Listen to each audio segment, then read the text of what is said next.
Hey guys, it's Robin, RsIslandCrafts, and welcome to my studio. This is my Whip It Wednesday video where I show you what I've been working on in the craft room this week. What you are looking at here is my ironing station. I put a new cover on it. I had a nice little chat with my patrons about the pros and cons of different ironing situations and whether or not to replace covers and what to do and stuff like that. So we had a nice little chat over the weekend. I have this really fun bird fabric that one of you guys so generously sent to me, and I just really love it.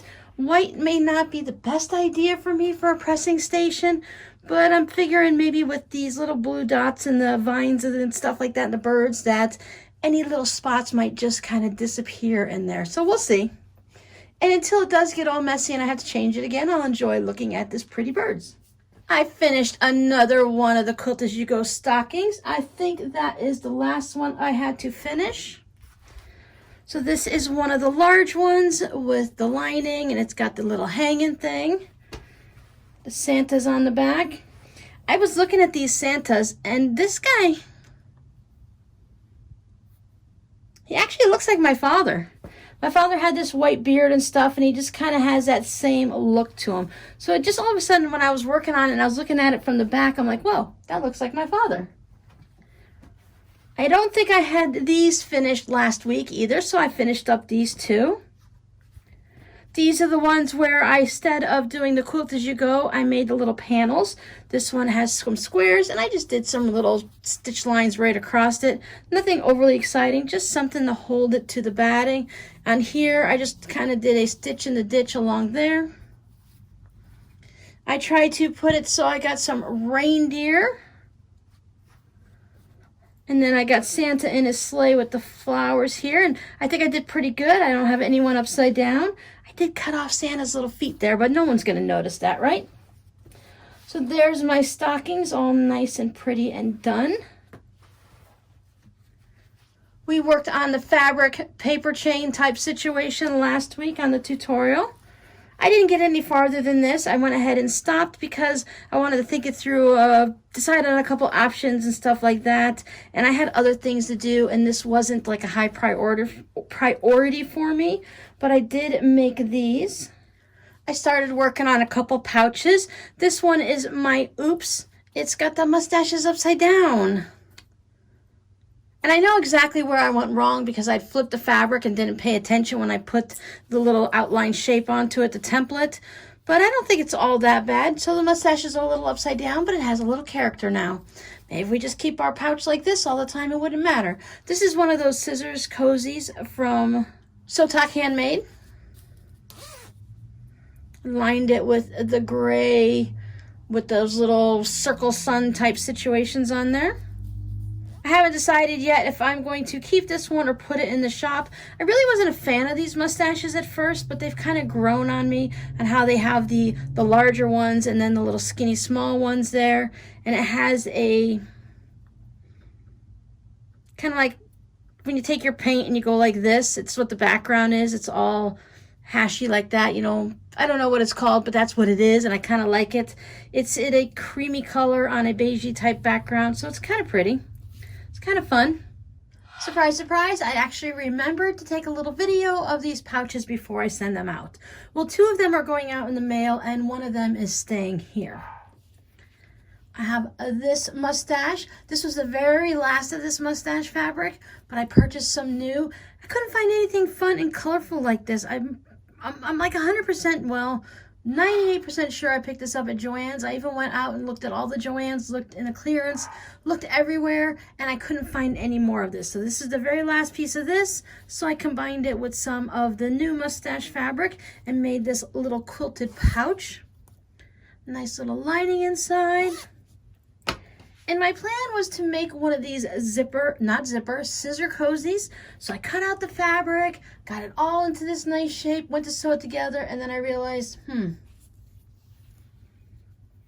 Mustaches definitely have a right side and a wrong side. Now, while you could use it like this, I think the pouch is more usable in a proper position. So you'll be able to find this one in the shop at a little bit of a discount. Anytime I make a mistake like this, I like to give it a little bit of a discount just because, you know, it's my oops and you can save a little bit of money. It's been a bit since I made any pouches and I remembered just how much I enjoy making them. Well, when you make them the right way. I'm gonna have to look around and see if I can come up with a new one, find a new design online, or just come up with a new shape myself. It's nice to have all the same shapes, and you know, traditional pouches are pouches. This guy here, oh, he's about 4 inches tall. This fabric is what decided the size of the pouch. So while they're fun and they're useful, it's also fun to make some in different shapes. You know, ones with the curved or the curved. I saw one where the zipper comes down like this and it curves down the side so that when you open it up, all this opens up nicely. I'm gonna try making one of them at least and then see how useful they would be before I make more. But I got these done and I recorded the video for them. I have 2 little balls of yarn here, so what does this mean? I have finished both of Robbie's socks. Rah, hoorah, yay, yay. I stayed up late one night just to make sure they got done, and I have enough left to probably do at least 2 blocks in my miter square blanket.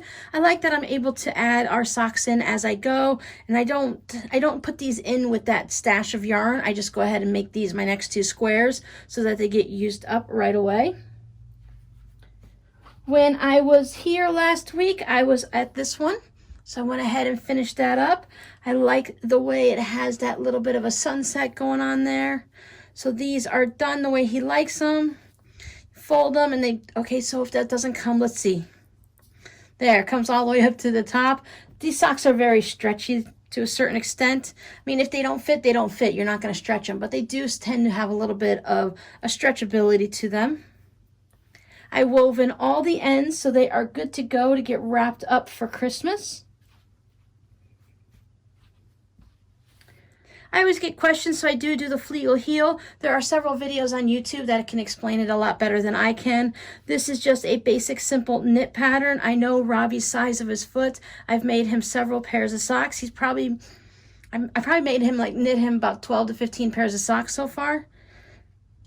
Or 8 or 10, somewhere around there. I know for a while I was making him 3 a year, and then he got 2, and now this year he's got 1, so hopefully next year we can get back up to 3.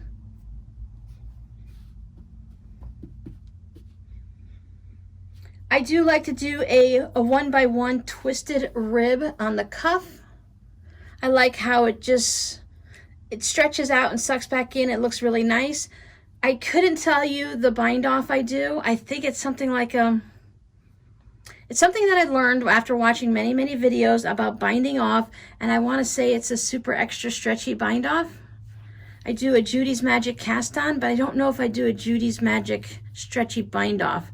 But I do like how it doesn't flare out and ruffle.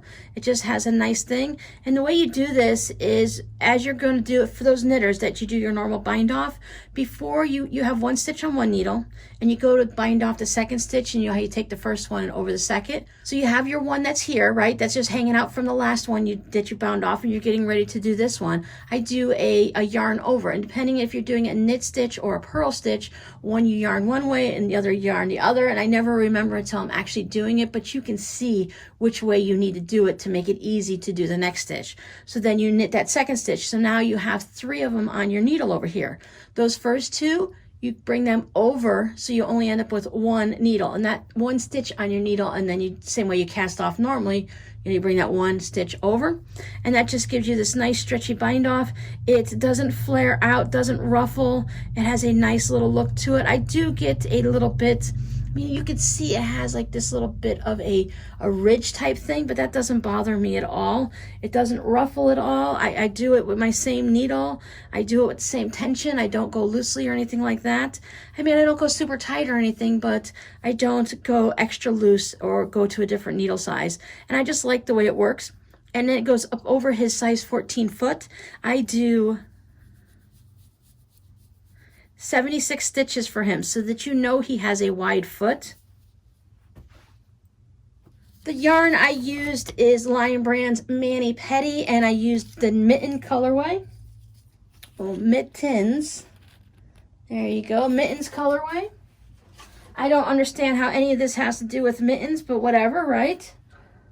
I do not pre-wash the socks or anything before I give them to Robbie. He's just going to throw them in the washer and dryer anyway, so I'm not going to really worry about it. I'm not going to block them or anything like that. When he wears them on his feet, they're going to block all on his own. I treat my socks differently than he does, but I need to make sure for him that I don't use anything that's really super fancy. The content on this is 75% superwash wool, 25% polyamide, and that's what gives it the ability to stretch. It's a nylon type product, and the superwash means it's safe for it to go through the washer and dryer. I would never give him 100% wool. He would just destroy those socks. I received a Christmas holiday fabric postcard in the mail I want to show off. It's got an adorable snowman on with a little bow. I was looking at this and I think this is a snowflake that's on him like that. And I like when people add that ribbon and stuff. This has like glitter going around in this swirl, and I would say that this is not a cotton fabric. This is more of that, something similar that you would put into a dance costume or something. It's definitely not cotton. This is batting and stuff with the ribbon and all. It's just really pretty, and I just love the way it looks. So this is going to go into my fabric postcard collection. Thank you so very, very much. I love my snowman. Got a little triangular hat. Snowmen are one of my favorites. A snowman, I like just a snowman, and I like the old world and just your basic kind of Santa Claus. I don't like anything fancy and I don't like, okay, Mrs. Claus is fine, but I haven't seen any type of figurines of Mrs. Claus that I like. My grandmother made this one Santa and Mrs. Claus set. I don't know where it is right now. It's packed away because I'm not putting it out, but you put beads and sequins in and you stabbed it all over their body so that they're all shiny and pretty, and they're on these little stands and stuff.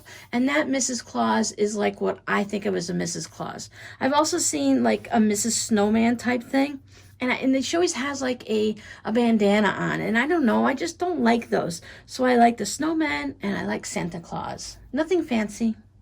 So now that I have Robbie's socks cast off, I realized last night that I have zero obligation knitting or crocheting to do for anyone. Whether I was, asked to make something or I chose to make something, I have nothing on the needles, nothing on the crochet hook. So maybe I'll put out a video next week showing you guys all the different things that I've cast on. I cast on a few things just for myself so that I have some selfish knitting to do and selfish crocheting to do. Will I get it all done right away? No, because something is always going to come up. But it's just going to be like one day when I'm just like, I just want to sit down and relax and watch some movies and work on something for myself. Then I'll have it and I won't have to feel... I love knitting for other people. I love knitting gifts and I love helping out friends, but sometimes there'll be a day where I just want to do something for me. I've done enough videos and I've done enough, chit-chatting, and I enjoy talking to you guys, and I love answering your questions and helping out. But every now and then you just kind of have, I don't know about you, but I have these days where I just want to shut down inside myself, sit in a corner. I don't want the kids to ask me for anything. This is back, years ago. I don't want my husband to, I don't want to make dinner. I don't want to have to worry about the kids fighting or anything like that. Or I don't want to keep them occupied because they're always bored. I don't want to take care of any animals. I just want 15 minutes to an hour to myself. Let me watch this movie. If I can have a whole hour and 45 minutes to watch a movie without the commercials, of course, and just do a little selfish knitting or hand embroidery or something, then I would be like, oh, then I'm good to go for another month, right? Just give me that little bit of time. And I don't understand why husbands specifically don't understand. If you just leave your wife alone for just that little bit of time, she's going to be a much happier person, and things are going to go a lot smoother. So this is going to be for my selfish knitting and crocheting. And if it takes me all year, it takes me all year. But I would like to have a sweater done this year, so we'll see how that works out. I know once I get excited about something, and the sweaters are on larger yarn than this. This is finger weight that you knit. I knit on a size 1 needle, and my sweater, I believe I'm knitting it on a size 5 or 7. Anyways, it's bigger yarn. It's going to be really nice. I still am checking gauge and stuff like that, so I haven't picked exactly which needle I'm going to use. So we'll see what happens. That's what I'm working on. What am I going to do in the sewing area and everything next week? I don't know. I'll find something to do. You know that. So thank you guys for watching my impromptu little painting session last week. If you are not a subscriber, you may have missed that video. I'm going to be randomly putting out videos whenever I feel like it. So some days you may get it on some week you can get it on a Monday, and then the following week you can get it on a Thursday and a Saturday. So you really never know. So the way to not miss out on those videos that just pop up is to go ahead and subscribe to my channel and ring that little notification bell and click all notifications. That way YouTube will let you know whenever I put up these random videos. Otherwise, you can just go ahead and check throughout the week and see when I put one up. As I said, I can't tell you exactly what days they're going to be or how many a week or if you're going to even have anyone next week. But I do have some lined up, and I'm getting ready to record some. So that might be a little bit helpful if you've missed them. So if you did miss that little impromptu painting one, check it out into the list of my videos and you can catch up on that. Thank you everyone who gave me all the tips and tricks to try to figure out to get what I want. I have a few extra ideas from you guys that I can test out. So we'll see what happens. So until next time, guys, I'll talk to you later. Have a great week and be safe. Bye.